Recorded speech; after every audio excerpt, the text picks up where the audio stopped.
How's it going, everybody? Thank you so much for checking out my video and coming in here. I'm gonna ask that if you are sensitive about Tonewoods and you're sensitive about having to let your guitar sit in a box for 24 hours after it came to you in the mail, if this is something that you're gonna be overly butthurt about, I recommend before you start this video, you pause it, you go grab a pillow, you put it under your butt, and you sit down and you watch the video, just to kind of relieve the little bit of butthurt you're gonna be feeling about what I'm talking to you about. I've got experience woodworking and finishing wood. I know that when you say you've got a bookshelf that you bought, somebody had to have sealed the wood, whether they be staining it and putting sealer over the top, and then putting a nice glossy finish over the top of it. And in this place, they control the humidity really tight. They're very careful about the humidity levels because it affects how the wood is going to move after it's assembled. It's going to affect how well the wood absorbs the finish and the sealer, the stains, everything. Even if you're doing a nice spray on one like Gibson does, all this stuff is going to be affected by humidity. The guitar companies know it, so they're very careful at their factories. Now the guy from the delivery company, he doesn't care. He's got the delivery truck. He's there to pick up the guitars and deliver it out to the customers. This truck, not so humidity controlled. They're taking guitars that are in boxes or in the case or whatever, putting them in the truck and getting it to you. You think keeping it in a box for a day or two, couple of days, is going to affect when you open it up. It's going to be mint. Your setup is going to be perfect, right? No. It's going to have very little immeasurable or unmeasurable impacts on that guitar. Now, for the sake of this video, I have many reasons why I chose to grab my Jackson 7-string guitar. Alright? This face on it here is poplar. It's very open grain, and it's got the headstock, and it's got a roasted maple neck. Alright? We're also going to be talking about Tonewoods. So if the first topic isn't sensitive enough to you, I'm sure the second one's going to be. So get ready for that pillow, right? When you seal wood, any kind of moisture that is inside this wood is going to be trapped inside. Okay?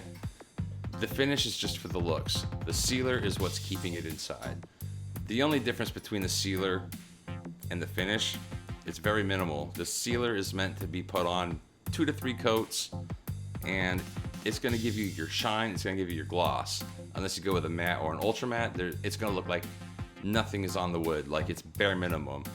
I don't know the name of it, but Gibson does have Les Pauls that have said finish on it. But when you look at the guitar, you feel it feels like there's nothing there. That's considered an ultra matte finish. So for me personally, I order a lot of my guitars off the internet because I can finance them, since I can't save up enough cash at the moment to spend $2,000 on a guitar, okay? I can't even spend $200 on a guitar, otherwise I would, okay? Back to the topic. Guitar comes to me in the mail. I open it right away. I check the front, check the back. The little impact points, you know, I always check them out. Impact points I think of as the tip of your headstock. I'm thinking, look at the back of your guitar. Is it scratched? No scratches here.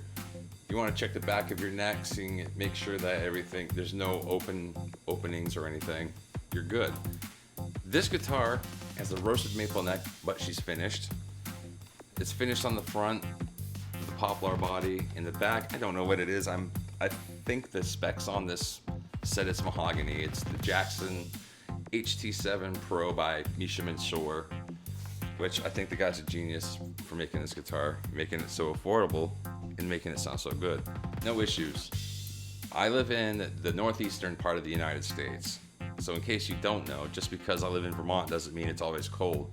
We have hot, humid summers, and we have very cold, dry winters.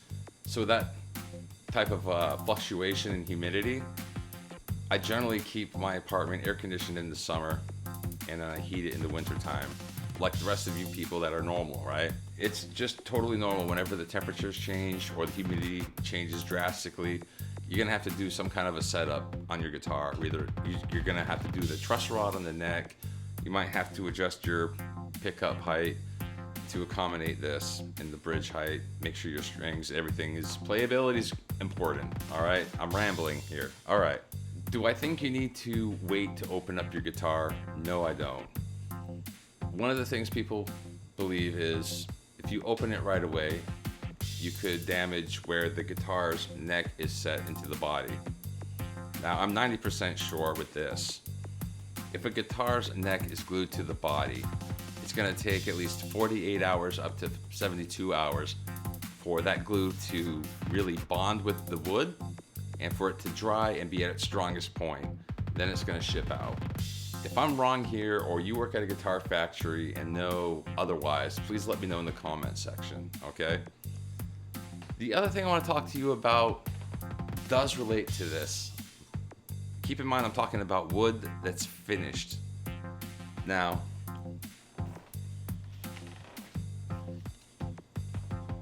we're gonna go back to the Jackson. The very nice, sexy Jackson that has this beautiful poplar, open grain tone wood that creates this really rich, deep tone. Hence, poplar has the most open grains you can get on a guitar, and it's touched from the heavens. Every time the guitar leaves the factory, the clouds open and a beam of light hits it just to give it that little bit of extra glimmering tone. And if you believe in that, your guitar wasn't delivered by FedEx or UPS, it was the Tooth Fairy on her part-time job. Crazy. The thing is, poplar does have open grains, but the guitar is sealed, so it's filled with sealer. If this guitar was really affected by these open grains, I should be able to run my finger down it, and I should be able to feel the wood grains. I should be able to feel these little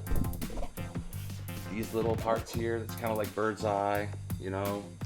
I should be able to feel that, but I don't, because I'm actually touching the finish of the guitar. And your sound, it's going to very minimal affect your tone. Are you playing an acoustic guitar and right now you're looking at your phone or your TV and you're like, this dude does not know what he's talking about. My acoustic guitars are made from different woods and they sound different. This does not apply to you acoustic guitar players because your guitars are acoustic. Your tone comes from the wood. Now, if you're playing an electric guitar and you're doing a clean tone, that is when you're going to notice just this little smidget of a tone difference based on whatever wood you've got. You might not even be able to hear it, to be honest with you. So, Tonewoods, I don't know. Tonewoods, you know, I gotta call the Tooth Fairy on this one because I'm sure she knows from the magical place that she came from. But if I go outside, we got a couple of dwarves and elves that live outside there. They might have worked at a guitar factory at one point and they would be able to tell me, can I hear the difference between a maple top on a Jackson guitar versus poplar? That's it for my video. I hope you guys enjoyed it. It's all for fun. If you're really upset by something that you watch on the internet, go see somebody because you need counseling. And if you enjoyed this video, please hit the like button and subscribe to my channel. All right? I hope you guys have a great weekend coming up. Thank God Friday's coming and we can finally get ready for the weekend. I would say that we're about to have some nice warm weather, but here where I'm at, we've got rain, fog, cold weather. It's nothing worth celebrating. Thank you guys for watching. Take care.